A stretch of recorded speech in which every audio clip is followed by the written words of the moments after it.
With only 67 days left until Election Day in November, we await the latest polls that will show the impact Romney and Ryan's strong showing at the convention will have on the race for the White House. Now, one preliminary poll from Reuters shows that Mitt Romney has taken the lead over Barack Obama, 42%. That's a 6-point jump for him. The GOP ticket was aided by the impassioned appearances by fellow Republicans at the convention, one of whom is my next guest. But not everyone was happy with Mia Love's speech. It seems following her address, someone vandalized her Wikipedia page with some very offensive changes. Joining me now, fresh off her rousing speech, is Utah congressional candidate Mia Love. Mia, welcome to the program. Great job at the convention. Great to see you. Great to see you too, Sean. All right, let's first go to some of these horrific things that people put up on Wikipedia. I don't even really want to read them. We'll put them up on the screen if people want to read them themselves. I mean, just really horrible things. You sold your soul in the name of big business, a word I'm not going to mention, a sellout, you know, horrible things, which, by the way, African Americans are often called if they are conservative. I want to get your reaction to that. You know, those words, I'm no victim, so those words, they don't bother me. You know, am I surprised? No. Am I disappointed? Absolutely. I think that the issues that are facing Americans right now, they're colorblind. You know, when China comes back and decides that they want their money back, you know, they don't care what color our children are. They don't care what gender our children are.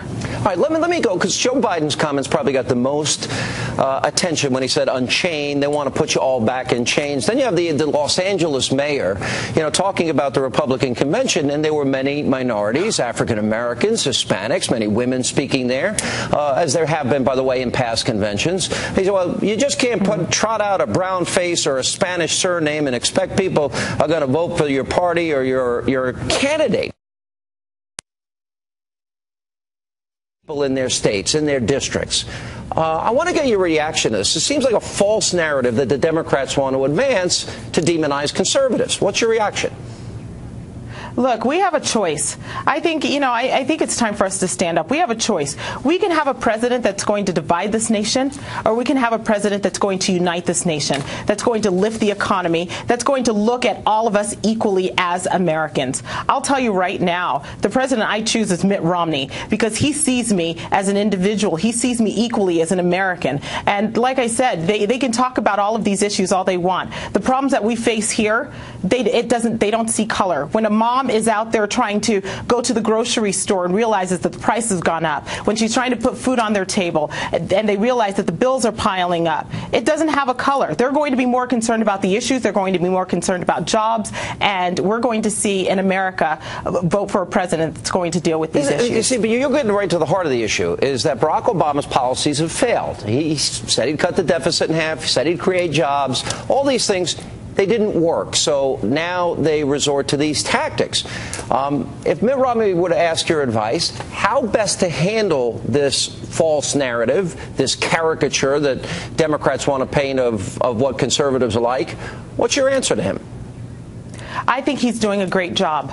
I think he's doing a great job because, again, when we're looking at the 23 million Americans that are out of work, when we're looking at the people that have just decided to stop giving up work, the people that are having a hard time investing because they have no idea what taxes are going to look like, they're going to vote for somebody because they're going to vote for somebody who's going to deal with these issues. They're not going to vote for the divider in chief. They're going to vote for the person that is going to get us back on our feet economically, the person that's going to bring down the national debt, and the person that's going to deal with big spending government.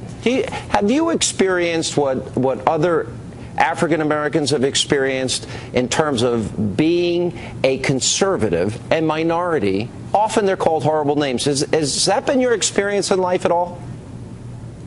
You know, you'll get some people that'll you know, come out and as we did just this week on Wikipedia. But again, you have to understand, I'm here first and foremost not as a candidate for Congress, but as a wife, as a mother of my 3 children, as a concerned citizen. And I realize my children aren't going to have the same opportunities I had growing up. They're not going to have the same opportunities that my parents had coming into this country in the 70s, that have been able to work hard for everything that they have. have, and I'm a product of that. And so as a parent, I don't care what they say. They can bring it on. I think what we need to do as Americans is start voting for people that are going to help us in these issues. We need to stand behind Mitt Romney. We're going to stand behind people that are in Congress that are going to be able to help Mitt Romney and get this country back on its feet. And that's what we need to concentrate on.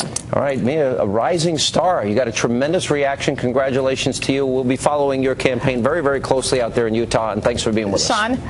Sean, thank you so much. I appreciate it. You bet. And coming up next, more highlights from the